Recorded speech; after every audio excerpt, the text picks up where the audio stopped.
obviamente en el camino nosotros que estamos buscando la santidad, ¿no?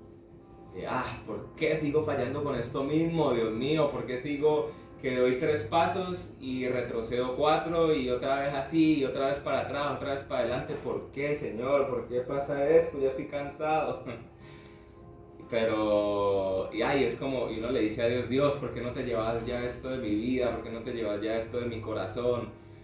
¿Por qué no haces este milagro que yo necesito? ¿Por qué no haces este milagro que a mí me gustaría que pasara, ¿no? Que, como volvía a decir anteriormente, que fuera sana mi mamá, que mis deudas, Dios mío, que me fuera bien. O sea, no estoy pidiendo que me caiga la plata del cielo, sino que el trabajo siga mejorando o vender algo por los lados y entonces ya todo bien. Pero yo la pregunta y la invitación que hago a ustedes a que se pregunten, ¿y qué pasa si Dios no les responde eso? ¿Y qué pasa si mi mamá, que es por la que yo he estado orando tanto tiempo, muere? ¿Y qué pasa si el milagro que yo quiero de las deudas, antes me quedo sin trabajo? ¿Y qué pasa si yo sigo luchando y luchando con ese pecado, con esa cosa que yo no he podido progresar y yo sigo ahí y yo siento antes que estoy antes retrocediendo muchísimo más, aunque esté orando más por eso? ¿Qué pasa si eso no mejora? ¿Qué pasa si eso no cambia? ¿Qué vamos a hacer nosotros, no? Como discípulos, como cristianos de verdad, ¿no? ¿Qué pasa si yo le estoy diciendo a Dios todos los días, que por lo menos en mi caso, llevo como 3 meses diciéndole, Señor, 3, 4, no, como 6 ya. Señor, por favor, dame una palabra más en cuanto a esto, háblame por favor, decime acerca de esto. Y el Señor solo me dice, no, pues espere. Y yo, pero espere, ¿qué? Si necesito saber si sí o si no. Pero espérese. Y es como, ahí está la otra pregunta, o sea, obviamente Dios es lleno de gracia, lleno de misericordia, lleno de amor. Y obviamente la Biblia dice, Jeremías 33, dice, clama a mí, yo te responderé y te mostraré cosas grandes y ocultas que tú no conoces. Claro que sí, Dios siempre va a querer hablar, Dios siempre va a mostrarnos, ¿no? La Biblia también dice, ¿quién de ustedes si su hijo le pide un pan le va a dar una piedra, ¿no? Y cuánto más nuestro Padre Celestial, si nosotros le pedimos, Él nos dará todas estas cosas. Pero a veces no. Él a veces dice, ahora no te quiero decir nada, ahora no es el momento de yo decirte lo que tengo pensado, o ahora no es el momento de cambiar esta situación, o ahora no es el momento de darte esta sanidad. Porque la Biblia también dice que Él hace como Él quiere, ¿sí o qué? Y que una hoja no se mueve si no es la voluntad de Dios. Y yo creo que a lo que Dios le apunta más que todo con esos silencios, con esas cosas que no pasan, desde ahí está amplificando, con esos silencios, con esas cosas que no pasan, yo creo que Él nos hace primero, nos hace ver y nos dice como, antes de mirar y querer cambiar lo que está allá afuera, mira para adentro, antes de querer que esto cambie, que esto pase, que esto no pase, que esto suceda, que la plata tal, que lo otro, ¿por qué no miramos para adentro? ¿Qué es lo que pasa? Y eso me hacía pensar mucho y esto es lo que estábamos hablando también el día viernes, estuvimos hablando de eso un poco con el pastor Sergio en La Roca Estéreo. Estuvimos hablando un poco acerca de lo que quiere Dios para su iglesia, ¿no? Pues obviamente dice una iglesia santa, sin mancha, delante de Él, una iglesia que va, que ayuda, que sale y ayuda al huérfano, a la viuda, como dice Santiago, que esa es la verdadera religión, ¿no? La verdadera religión es que ayudan a los pobres, a los huérfanos, bueno. Dios sí busca todo eso, pero principalmente lo que Dios está buscando en nuestras vidas y en nuestros corazones es una formación de carácter. Jesús también les decía a sus discípulos como ustedes van a hacer las cosas que yo hago e incluso más. Pero Jesús no hubiera podido nunca hubiera podido haber hecho lo que hizo si Él no tuviera su carácter 100% formado en el Padre, ¿no? Y en saber Él quién era también. Por algo tardó también tantos años en seguir creciendo y en llegar hasta la edad en la que ya consideraban a los judíos adultos para comenzar el ministerio, ¿no? Porque era hasta los 30 años que un judío no era considerado adulto para poder comenzar un ministerio, para que lo tuvieran en cuenta como adulto y todo esto. Incluso los discípulos, hay una parte en el Evangelio cuando dicen que van a cruzar de un lugar a otro que tienen que pagar impuestos. Y el único que pagó impuestos junto con Jesús fue Pedro. O sea que los únicos que pagaban impuestos eran los que ya eran mayores de edad o adultos considerados para esa época. Y los únicos que pagaron fue Pedro y fueron Jesús. Pero los demás discípulos no pagaron porque, según se dice, ellos eran jóvenes. Estaban apenas ahí dejando la adolescencia, convirtiéndose en adultos jóvenes. Y uno dice, bueno, ¿y si llamó a Juan, que tenía 18 años, por así decirlo, que era el discípulo amado, que era el que estaba siempre ahí? ¿Por qué Jesús sí se demoró hasta los 30 apenas para comenzar el ministerio y todo eso?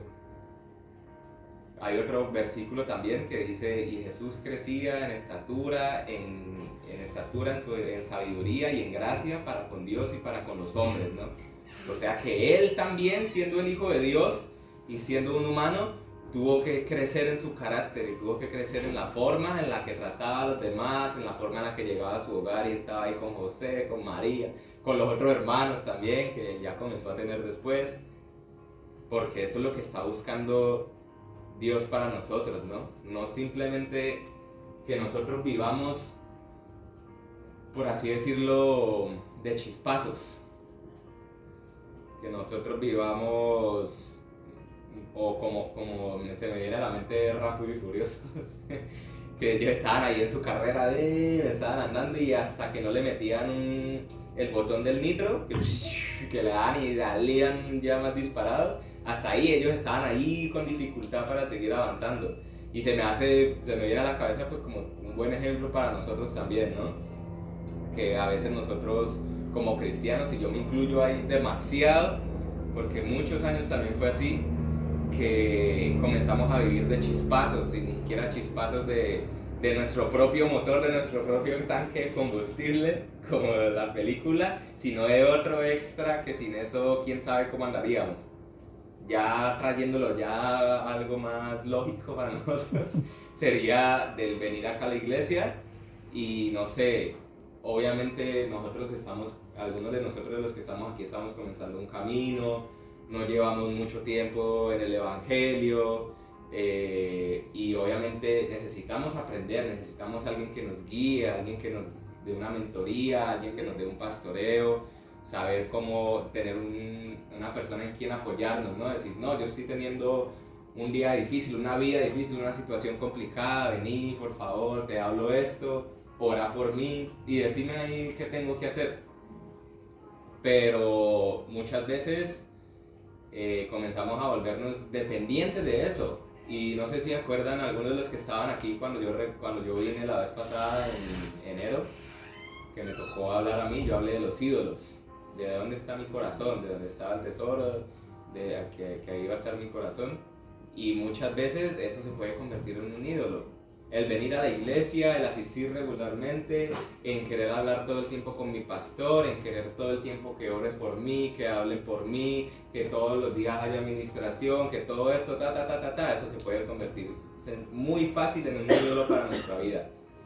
O de decir, no, entonces yo comienzo a depender y mi vida se comienza a regir por todas estas veces que yo voy, que pasa, chispazo, recibo. Y a los 2 días llego a mi casa y me agarran de mala onda, mi mamá me dice algo feo y yo le respondo peor. ¿Y qué pasa con el chispazo que te metieron acá en la iglesia la semana pasada? Pues no va a pasar nada. Eso no quiere decir que Dios no quiera esos momentos, ¿no? Porque Dios preparó esos momentos y dice, y derramaré de mi espíritu sobre toda carne y tendrán sueños, visiones, los ancianos soñarán, todo esto. Y eso obviamente se ve manifestado en los momentos de administración, en los momentos de fuego, de gloria, que obviamente es súper bueno y hay muchos momentos en mi vida en los que yo he podido vivir esas cosas. No sé, por ejemplo, yo le decía una vez a Dios, por favor, si es tu voluntad, decime Si yo tengo que hacer la escuela que voy a ir a hacer ahora en Pichilemu. Y dejaba yo de orar y salía, literalmente salía de orar y a los 15, 20 minutos llegaba alguien. Yo siento de parte de Dios decirte que tenés que hacer la escuela de consejería por esto y por esto y por lo otro. Y yo, ay, mira, así, como si nada. O Dios, ¿a qué me tengo que dedicar? Por favor, si es tu gracia, tu voluntad, decímelo. Llegaba, yo siento de parte de Dios que vos te tenés que dedicar a esto y a esto. Y yo, vea pues. O sí, o cosas que me pasaban así, no sé, el mover de Dios, porque Dios se mueve como quiere también. Pero muchas veces, lastimosamente, comenzamos a depender de esos momentos para regir nuestra vida, para regir nuestro carácter y para regir nuestro cristianismo, por así decirlo. Y eso, que bien queriéndolo o no, lo queramos o no, prácticamente nos hace volver como adictos a... Sí, es como si fuera una droga, ¿no? Entonces, ay, sí, ya estoy necesitando otra vez vivir esto nuevo de parte de Dios, entonces voy a la iglesia, pero voy a la iglesia como una droga. Aquí en la iglesia hay de todo. Estoy hablando de la iglesia a nivel mundial, ¿no? En la iglesia hay gente que va drogada, de verdad drogada. Yo llegué a hacerlo, yo llegué a ir a la iglesia drogada, súper drogada, no entendía nada de lo que estaba pasando, pero yo estaba así. Hay gente que va y dice que ama a Dios y todo esto, y quién sabe que esté. Hay gente que va y vos los ves así, que no pasa nada, pero después los ves pero después en su casa están llorando, orando, clamando, y son personas ejemplares en sus casas. Y como venía diciendo anteriormente, muchas veces eso nos puede volver a ser como los fariseos, como los maestros de la ley, los que perseguían a Jesús para probarlo y para tentarlo en cada momento. Porque aquí hay un versículo que es Mateo 16, que ellos dicen, y los fariseos se le acercaron a Jesús para tentarlo. Porque ellos siempre le acercaban, ay, vamos a ver qué tanto sabe este man. Y en el versículo 3 dice, y por la mañana dicen, hoy habrá tempestad, porque tiene arreboles el cielo nublado. Hipócritas, sabéis distinguir el aspecto del cielo, mas las señales de los tiempos no podéis. La generación mala y adúltera demanda señal, pero señal no le será dada, sino la señal del profeta Jonás. Y dejándolos se fue. Ellos literalmente decían, Jesús, danos una señal, danos una señal, danos una señal. Y muchas veces nosotros podemos caer en ese error también, de siempre estar, Jesús, danos una señal, dame un chispazo, que venga alguien y ore por mí, que venga alguien y hable por mí, que venga alguien y me ponga las manos y me haga caer al suelo y lo que sea. Que vuelvo a repetir, eso también pasa, sí, es muy bueno, todas esas cosas y la manifestación de los dones es para la edificación de la iglesia. Pero ahí dice la edificación de la iglesia, ahí después no dice edificación del carácter.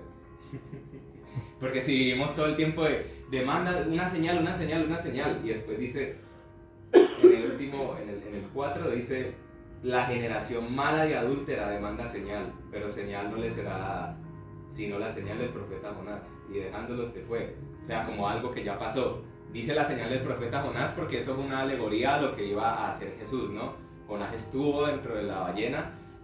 Incluso después él le hace como un pequeño salmo cuando ya sale de la ballena y dice como que yo vi la muerte, como que alcanzó a estar muerto dentro de la ballena y ya al tercer día salió de la ballena.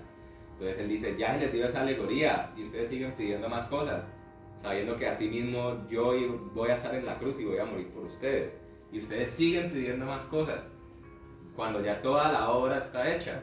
Ustedes siguen pidiendo una palabra y que llegue alguien y les diga, no, es que Jesús quiere hacer esto con tu vida y tu mamá que está ya sentada, que tiene una blusa roja. Bueno, eso puede pasar, lo vuelvo a decir. Pero cuando nos volvemos dependientes de eso, estamos viviendo simplemente por una situación y no por la verdad. Nos volvemos dependientes de las situaciones. Entonces por eso yo volví a la pregunta que hacía al inicio. ¿Qué pasa si Dios no dice nada? ¿Qué pasa si pasan tantos meses y Dios no responde? Por lo menos yo sentía de parte de Dios cuando iba a regresar ya de nuevo a Colombia. Yo lo sentía de parte de Dios que yo iba a pasar un momento de bastante soledad. iba a estar bastante solo. ¿Por qué? No sé. Si mis líderes siempre han sido mis amigos, todo esto, bueno. Entonces llego por allá y por algún motivo extraño hubo un malentendido. Ellos me preguntaron a mí, yo les hablé todo, tranquilo, normal. Y después hablaron con otra persona que estaba como involucrada en ese malentendido y con los dos ahí. Y ellos prefirieron creerle a ella y comenzaban a hablar mal de mí a otras personas y todo esto. Y es como, incluso si hubiera tenido la culpa, pues no tienes por qué estar contándole mi vida a las demás personas, ni cómo soy yo, ni nada de eso. Pero entonces ahí donde fue algo que me pasó con una persona que fue cercana conmigo durante muchísimos años, y uno dice, no, y este man que era mi mejor amigo, mi líder, mi pastor, y estoy pasando por estas cosas, ¿y qué me queda entonces ahora? Ya, entonces ahí Dios me respondió como, ahora vas a comenzar a crecer de verdad, por tu cuenta conmigo mismo, ¿no? Y la verdad eso pasaban 3, 4 semanas y yo pues seguía yendo a la iglesia y yo sigo amando a esa persona, todavía lo veo, lo abrazo, le digo que lo amo, pero obviamente no iba a ser una situación dura porque la persona que siempre estuvo ahí conmigo después de repente ya no creía lo que había pasado. Y fue un tiempo muy bonito porque yo ya llevo en la iglesia donde soy, llevo 9 años que estoy sirviendo ahí y siempre yendo a discipulado, siempre yendo a la iglesia, en la alabanza, todo esto. Pero este último tiempo, estos últimos meses que he estado más solo y que no me he visto, pasan 3, 4 semanas y yo no me veo con nadie, sino simplemente voy a la iglesia, y son épocas y momentos de estos meses que he estado muchísimo más en comunión y muchísimo más cerca, solo en mi casa con Jesús, y que eso se ha visto reflejado en mi carácter y en la forma en la que yo vivo el día a día con mi familia, con la gente de afuera, con mis situaciones, con todo, porque eso es lo que realmente me va a sacar a flote. No las veces que yo venga acá, no las veces que el pastor me diga algo, no las veces que yo esté llorando tirado en el suelo aquí, no las veces que yo cierre los ojos y vea a los ángeles, porque sí, todas esas cosas pasan y yo las he vivido muchísimas veces, pero eso no me va a hacer que yo llegue a mi casa y a mí me griten y yo sea capaz de quedarme callado. Sino realmente poder vivir el día a día con Él, poder estar con Él. Hay otro versículo también que me parece que tiene mucho que ver con la temática, Mateo 6, del 5 al 6, que dice, cuando ores no seas como los hipócritas, porque ellos aman el orar en pie en las sinagogas y en las esquinas de las calles, para ser vistos de los hombres. De cierto os digo que ya tienen su recompensa. ¿Quién sabe cuál? Mentiras. Mas tú cuando ores, entra en tu aposento y cerrada la puerta, ora a tu Padre que está en secreto, y tu Padre que ve en lo secreto te recompensará en público. Y lo mismo dice de las ofrendas también, que tu mano derecha no vea lo que hace la izquierda, y después tu Padre te va a recompensar. Siempre que nunca hay como un pedazo en la Biblia que diga como, sí, usted vaya a la iglesia 1000 veces y entonces ahí va a venir la recompensa y ahí va a venir lo que Dios quiere para tu vida y lo que quiere hacer y todo eso. Obviamente en Hebreos también dice que nos tenemos que congregar sí o sí, que eso es un deber para nosotros como cristianos y para crecer con el cuerpo. O sea, que yo les diga aquí, no, ustedes no tienen que venir más a la iglesia ni a los eventos, mejor dicho, ahí que me saque a patadas el pastor. Claro, porque tiene que hacer parte de eso, del crecimiento, sí o sí, poder venir a la iglesia. Pero nunca que nuestra relación y que nuestro carácter dependa de eso. Después en Mateo 7:24 dice, cualquiera pues que me oye estas palabras y las hace, le compararé a un hombre prudente que edificó su casa sobre la roca.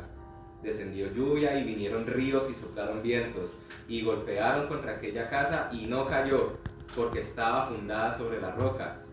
Y pues, entonces la roca es la comunión con los hermanos, no, la roca es depender de mis asistencias a la iglesia, de los eventos y de las administraciones. No, la roca es una sola. La roca es Cristo. La roca es la verdad que yo encuentro leyéndolo, que yo encuentro orando, que yo encuentro hablando con Él. También hay otra frase que dicen muchísimo en Jucum, allá donde yo voy a hacer las escuelas, que dice: vas a llegar en tu llamado y caminar con Dios en eso hasta donde tu carácter te lo permita. Porque ¿de qué sirve que yo venga acá a la iglesia y el pastor Sergio, orando por mí, me diga: vas a fundar una iglesia, o vas a tener un ministerio de alabanza, vas a sacar tus propias canciones y yo qué sé, o vas a tener una fundación, o vas a estudiar medicina y mejor dicho, vas a llegar a fundar un hospital cristiano, todo esto, que son cosas que Dios quiere hacer con nosotros. Dios quiere, en el área en que nosotros nos movemos, en el área deportiva, vas a formar a estos muchachos y estos muchachos van a salir de las calles y van a seguir hablándole de Dios a las otras personas, y vas a levantar una escuela en la que la gente vaya a entrenar, y luego de entrenar vas a ir a hacer un culto con estos muchachos, así. Amén. Sucesivamente, con todas las cosas que nosotros estemos haciendo. Y son cosas que Dios quiere hacer con nosotros, porque Dios tiene sueños, como dice la Biblia, cosas que el oído no escuchó ni ojo vio, son las cosas que Dios tiene preparado para los que lo aman. Amén. Y el amor es con acción, ¿no? ¿Y qué acción? De buscarlo en lo secreto para poder ya hacer todas estas cosas en lo público. Porque si yo vivo de solo esto, voy a estar viviendo solo de cosas que mueven mis emociones. Y nunca vamos a crecer realmente en lo que tenemos que hacer si no es puesta a prueba nuestra fe, ¿no? Ahí dice que después de un tiempo, cuando sea puesta a prueba nuestra fe, va a salir más purificada que el oro. Entonces, ese es el llamado. Por ejemplo, también recuerdo del llamado en Santiago 5:17 dice que Elías era un tipo sujeto a las pasiones, ¿no?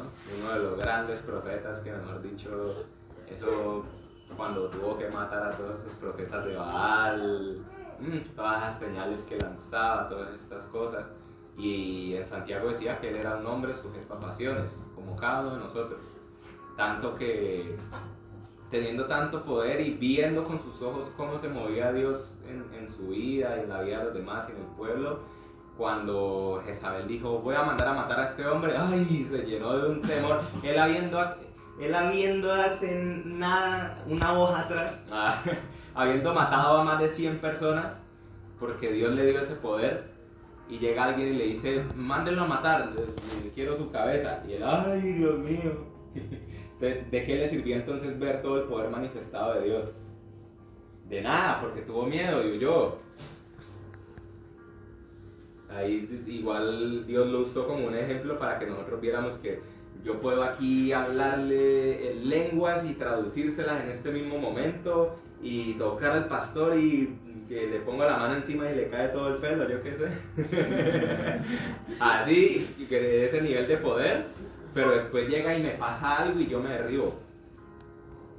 Pero ¿de qué va a servir? Si a Dios lo que más le importa es tu corazón, no las cosas que puedas hacer con los demás. Amén.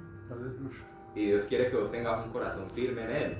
Dios quiere que vos estés firme, ni siquiera es como, pues sí, somos soldados y alguien que cuando pase a lista va a ser aprobado y que no tenga de qué avergonzarse, pero porque eso es lo que Él desea para nosotros, no porque Él quiera que nosotros estemos así, entonces yo voy a ser de roca y nada me va a afectar y todo eso, sino porque Él quiere cuidar mi corazón. Amén. Entonces por eso es que Él está buscando que nosotros crezcamos en el carácter. Y yo digo todo esto porque es lo que yo estoy viviendo hoy en día. Yo estoy hablando de todo esto porque es lo que este último tiempo Dios ha venido trabajando también en mi vida. Porque yo era así como de lo que estoy contando, era tipo, no, esto llego y me dicen: Dios mío, lo que yo voy a hacer con este hombre y va a levantar estas cosas y va a hacer estas cosas y va a orar por los enfermos y se van a sanar y todo esto, y yo no, aleluya, gloria a Dios, tal. Pero después llegaba a mi casa y veía una situación difícil con mis padres, o que mi abuela se iba a morir o que llegaba yo, recién llegué a mi ciudad y el trabajo, un mes así que no me salió ni un solo trabajo, yo me quedé así de brazos cruzados. ¿Y qué iba a hacer? No me podía dejar derribar. Pero mucho tiempo sí fui así. Se los quiero, pues se los expreso porque, o sea, Dios quiere, no es que, ay, no, yo no puedo. Pues si estás aquí es porque sí puedes, porque Él así te hizo. Y yo era mucho tiempo y no, y vamos a cantar y yo voy y toco y me pongo a llorar y súper lindo, súper bonito, porque yo soy muy sensible y pues obviamente el tema de la gente que se muere también con las artes y todo eso también tiene una sensibilidad diferente, ¿no? Yo era muy sensible, no, ay, tan bonito, yo lloraba, tal. Y después llegaba a mi casa y mi hermano hacía algo que me hacía enojar y ya yo buscándole pelea. Entonces como, ¿sí ves? Tienes que formarte porque también tienes que ser ejemplo para los demás. Y algo de lo que, un versículo también que yo dije como, ahí está uno de los puntos para yo comenzar a vivir así, es Gálatas 2:20, que dice, con Cristo estoy juntamente crucificado y ya no vivo yo, mas vive Cristo en mí. Y lo que ahora vivo en la carne, lo vivo en la fe del Hijo de Dios. Y después hay otro que dice, porque yo por la ley soy muerto para la ley, a fin de vivir para Dios. Y después en Gálatas 5:24 dice, pero los que son de Cristo han crucificado la carne con sus pasiones y deseos. Y después en Efesios 2:6 dice, y juntamente con Él nos resucitó, y asimismo nos hizo sentar en los lugares celestiales con Cristo Jesús. Entonces es como ya muchas de las cosas comienzan a cambiar y comienzan a ser transformadas en mi vida cuando yo digo, pero es que yo no necesito que mi situación mejore, yo no necesito que en mi casa pase esto, yo no necesito que en mi familia pase esto, yo no necesito que ¿sí? En todas las cosas que he dicho digo mía, mío, mi casa, mi familia, lo otro, mi situación, mi dinero, mi deuda. Ahí dice que estamos crucificados juntamente con Él. Y después dice también, no es que, o sea, me puedo quedar aquí tirando versículos toda la noche, que hay uno que dice, porque si siembras para la carne vas a cosechar para la carne, pero si siembro para el espíritu voy a cosechar. También dice eso, bueno, un montón de cosas. Entonces como también comenzar a pensar, y si yo estoy ya crucificado con Él y mi carne murió y mis deseos murieron, entonces ¿por qué tengo que enfocarme tanto en lo que yo no tengo, sabiendo que yo ya tengo la vida con Él? ¿Por qué tengo que enfocarme tanto en todo lo que me hace falta y en todo lo que no está yéndole bien en mi vida? Si por ahí cantamos, si te tengo a ti, lo tengo todo, mi amado, mi tesoro. Sí, ok, si te tengo aquí, a ti lo tengo todo. Y no, ¿estamos viviendo así de verdad o estamos buscando entonces, ay sí, voy acá para que se mejore esto, voy acá para que tal, de todas las cosas que yo quiero con mi vida, todo lo que yo, porque todos deseamos que nuestra vida pues mejore para bien, también en el momento en que venimos a la iglesia, ¿no? Pero deberíamos de dejar de pensar de que yo quiero que mi vida mejore porque mi vida ya no es más mi vida, porque ya la tengo que crucificar y tienen que dejar de ser mis planes y tienen que dejar de ser mis deseos y tienen que dejar de ser mis problemas y todo esto, y yo tengo que volverme obediente a Dios también.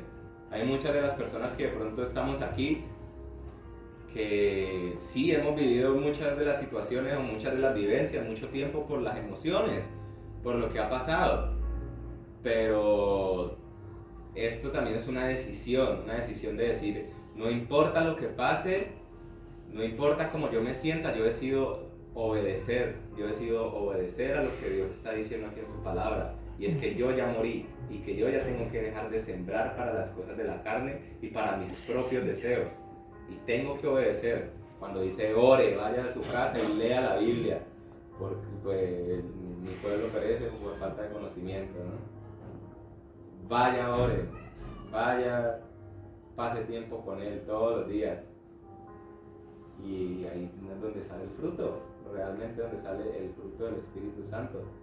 No porque yo venga acá entonces y el culto sea a las 7 y yo llego a las 4 de la tarde para hablar con todos y para limpiar con las uñas el piso, yo qué sé. Que obviamente es servicio a Dios y Dios obviamente también lo ve y también crecemos en eso mucho, ¿no? Pero Él no nos mandó a eso, sino Él nos mandó a tener un corazón como Él quiere que nosotros lo tengamos. Y eso, aparte de un deseo, también tenemos que ver nosotros como un mandamiento para nuestra vida y como algo que nosotros vamos a decidir si obedecemos o si no obedecemos, más allá de lo que estemos viviendo. ¿Qué pasa? Por ejemplo, si fuera por la situación, yo creo que la pastora Marcela ya no estaría aquí, porque ella tiene un deseo muy grande y no ha pasado. Pero ella no se mueve por esas cosas, ella se mueve por la verdad. La verdad de que tiene su relación todos los días con Cristo y lo busca, pase lo que pase. ¿Cuál fue el fin de Pedro? Con la cabeza volteada para abajo, lo agarraron y lo partieron por la mitad. Y yo me imagino a él diciendo, no, ya me van a llevar preso, me van a ir a llevar al circo de Nerón para partirme por la mitad, y se fue corriendo, ¿no? Él dijo, no importa lo que pase conmigo porque ya no soy yo, sino que sos vos. Amén. Y yo decido obedecerte, pase lo que pase. Y ahí la Biblia dice, de Jesús dice, porque fue obediente hasta la muerte y muerte de cruz, ¿no? Después dice, ya por lo cual Dios también les aceptó hasta lo sumo, bueno. Pero dice, obediente hasta la muerte y muerte de cruz. Y la Biblia dice que ya no somos nosotros, sino que es Él en nosotros. Y la Biblia dice que nosotros también vamos a ser como Él es. Y si Él obedeció hasta la muerte y muerte de cruz, pues también está en nuestra decisión decir, no importa lo que yo pase. No importa si yo te comienzo a buscar y pierdo mi trabajo. No importa si yo te comienzo a buscar y mi madre fallece o empeora. No importa si yo te comienzo a buscar y pierdo ya todo lo que yo estaba construyendo para mi vida. Porque a la final lo que se va a construir es mi corazón como el tuyo. Porque vos me querés así. No porque me querás como un esclavo, que también somos esclavos, unos esclavos libres en Él, sino porque Él realmente se preocupa tanto por nuestro corazón que eso es lo que busca. Solo que Él en algún momento también nos va a decir, ya basta de tanto sentimentalismo y toma una decisión, aparte de cómo estés viviendo y de cómo te sientas, ya basta de eso, toma tu decisión, sí o no, me vas a obedecer o no. Por eso es la relación de Cristo con la iglesia, haciendo la analogía de una relación de los esposos. A veces se quieren agarrar del pelo y un jalonazo, y ya no te quiero ver más, chao de aquí. Pero después dicen, no importa eso porque yo ya tomé mi decisión. Entonces, ya tomamos nosotros nuestra decisión de realmente darle para adelante, así como, yo me imagino así como un toro así que va corriendo y no importa si le atraviesa algo, ¡burum!, le mete su cabezazo y sigue derecho. Y nosotros ser así, como no importa que vienen las deudas, que vienen los problemas, y no importa mucho si yo me llego a sentir mal, porque a la final no se trata de eso. Jesús dijo que si Dios, por favor, si vos no querés, no me hagas morir en esa cruz, pero que haga tu voluntad. Y él estaba afligido, él estaba ahí, ay no, me van a matar, pero siguió así, por ser obediente. Y entonces ahí está nuestra decisión. Solo ahí es donde vamos a comenzar a vivir esa vida en plenitud, esa vida en abundancia. Y suena como algo muy difícil, y sí puede llegar a ser difícil al inicio, porque muchas veces nosotros queremos controlar lo que sentimos, queremos controlar nuestras situaciones, queremos por nuestras propias fuerzas dejar que pase. Y si decimos, no importa lo que pase, yo voy a buscarlo, ay no, pero es que, ¿y si pasa esto? Ay, ¿y si lo otro? Pero ahí es donde tenemos que colocar nuestra confianza en Él, de que Él ya venció al mundo, como dice ahí, y que tenemos que dejar nuestras cargas en Él. Y también con el tema del pecado, de no, es que yo intento y no, yo sigo hablando mal del hermano, o yo sigo teniendo estos pensamientos que nada que ver. pero es que no se trata de vos, búscalo y vas a ver el fruto. No se trata de vos dejar, no, es que si yo entonces dejo de pecar, voy a ser un mejor hijo. O si yo dejo de pecar, Dios entonces por fin va a hacer lo que yo tanto he buscado. No se trata de eso, se trata, yo decido ser obediente, porque si yo siembro para el Espíritu, voy a cosechar para el Espíritu, y así sucesivamente con todas las cosas. Entonces, nada, ese era el mensaje que tenía para esta noche. Es algo que yo también he venido aprendiendo todo este tiempo. Y cada vez que yo llego, pues como que puedo ir más allá con eso y decir yo decido obedecerte, cada vez puedo sentir más grande el amor de Dios en mi vida. Porque Dios al que ama corrige también, ¿no? Amén. Y es como, Señor, esto hace parte de tu amor también, está el amor este tierno que venga, sos mi hijo, te abrazo y sí, lloro un rato con él, pero también es el amor de decirnos, toma tu decisión, yo te amo y yo sé que vos puedes hacer esto conmigo y yo sé que vos puedes crecer. Él nos quiere dar crecimiento y quiere que demos mucho fruto. Él dice, yo quiero que ustedes den mucho fruto, pero con ese tanto amor, porque lo contrario a eso sería el decir, no, pues ustedes verán qué hacen y ustedes verán cómo se comportan y si llevan fruto o no. Pero eso no sería amor verdadero, porque Él dejaría que viviéramos nuestra vida de cualquier manera y con las emociones de aquí para allá, con las situaciones de aquí para allá, qué tristes, qué mal, qué enojados, bueno, y de ahí para allá una avalancha de cosas. Pero nos ama tanto que Él está dándonos ese empujón así, primero de forma tierna y después hágale, vamos para adelante, tome su decisión. Ya, eso es como todo. Nada, vamos a cantar una última canción y eso sería todo.